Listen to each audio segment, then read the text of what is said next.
Hello and welcome back to Studio 4, the Pollution and Chemicals room of the EU Development Days 2021. We've had a ton of brilliant, interesting, insightful conversations, panels, interviews throughout the day, but we are heading towards the end now, and as part of this we are going to have reporting back to us from our brainstorming session. This, you'll remember I was saying earlier in the day, was about harnessing tobacco's contributions to a greener economy, and a number of people have participated in this digital workshop. I'm pleased to say that we have Sara Marie Taylor, who is with us now. She's going to give us the details of what happened in that session.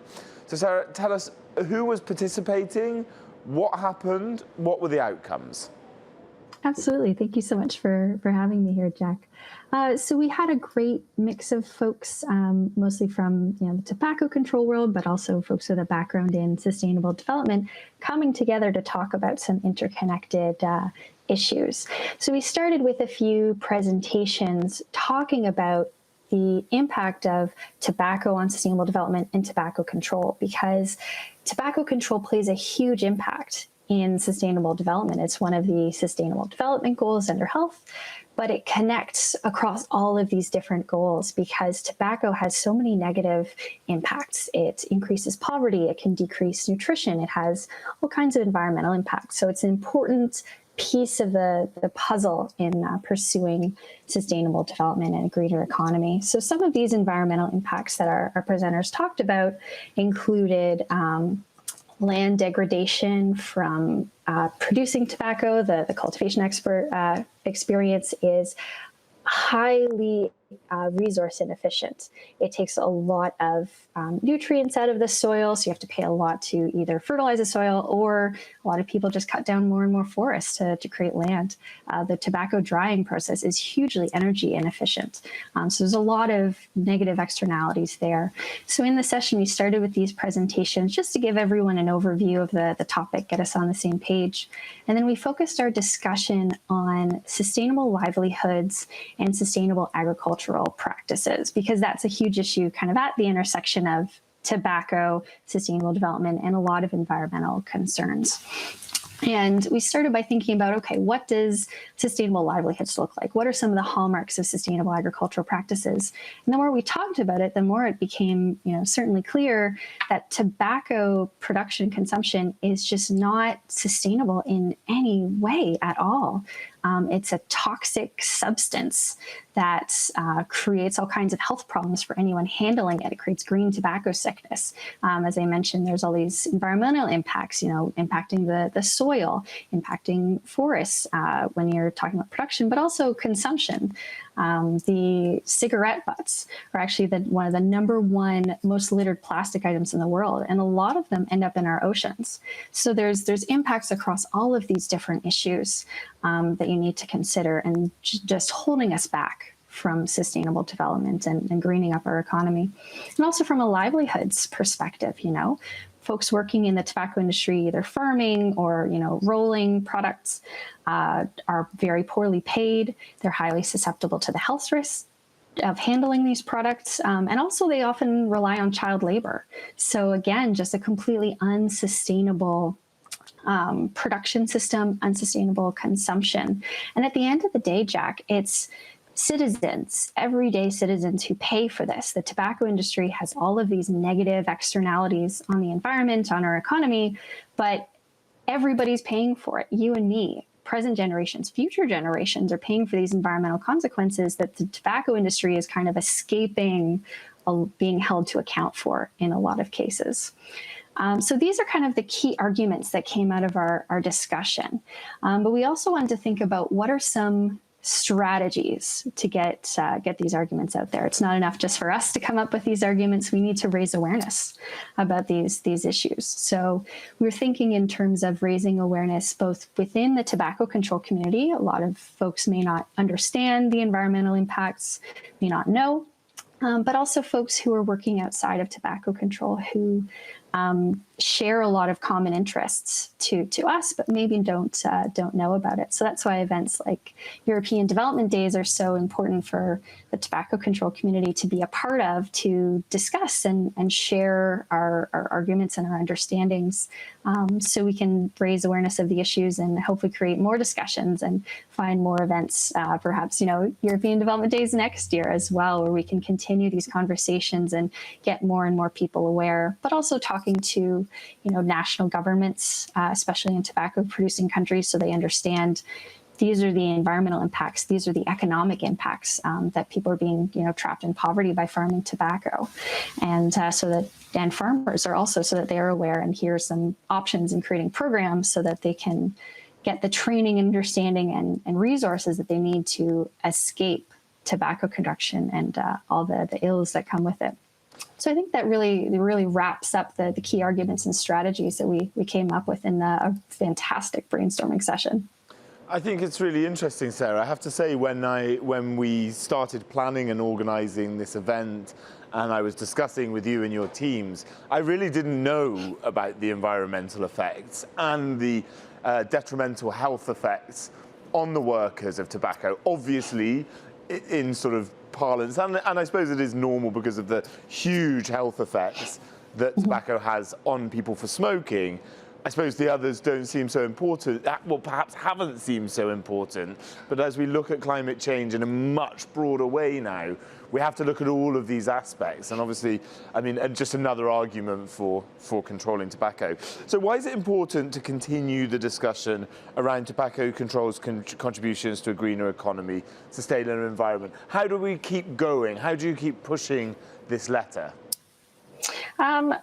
I think it's about continuing to have these discussions across communities, making sure it's not just the tobacco control community talking about it, or just folks in sustainable development or within those communities kind of subsumed under that umbrella, that we're all talking together and finding opportunities like European Development Days, where we can come together, have all these different experiences, and find opportunities to work on shared goals. Because that's one thing that certainly came out of our session. Tobacco impacts so many aspects in the environment, so many aspects, holding us back from achieving a greener economy.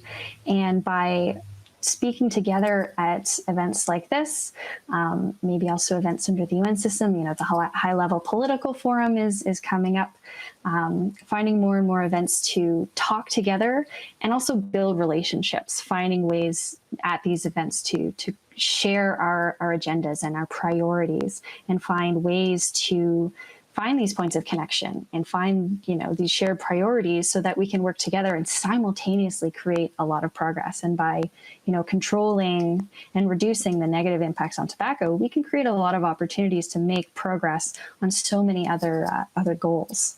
How resistant is the tobacco industry to this kind of change? Highly resistant.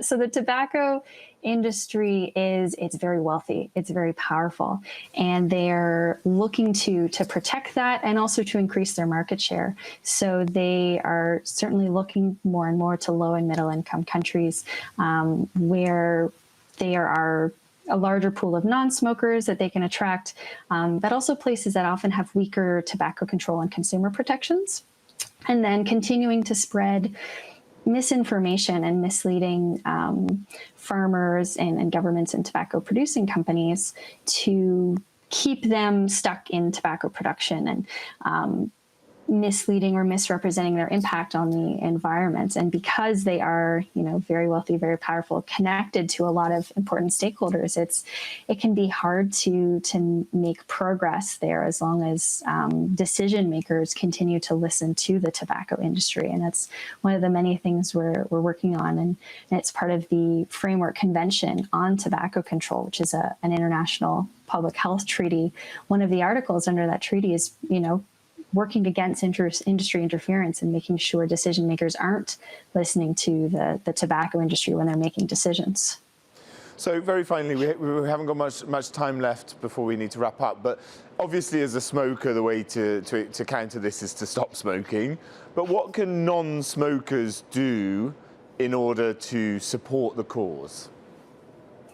That's a great question. I think one of the things they can do is learn about the cause and understand how it impacts the things that they're interested in. You know, it's certainly folks in the European Development Days community here who may not understand tobacco control, learning about it and understanding how it impacts the work they do and why it's so important to promote is a really good step, I think, and supporting national programs and legislation that control tobacco and not letting anyone off the hook. Sarah, thank you so much. Thank you to everybody who joined your brainstorming session. Thanks for reporting the results back to us here in the studio. We wish you a wonderful rest of your evening. Cheers, Sarah.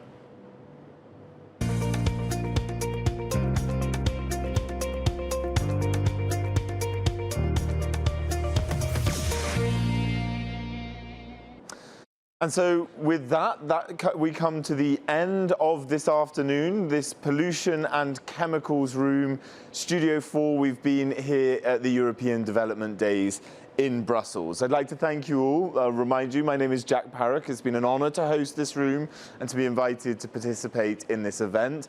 I'd like to thank all of our speakers, all of our panelists, everybody we had on to interview. There was a huge range of different subjects.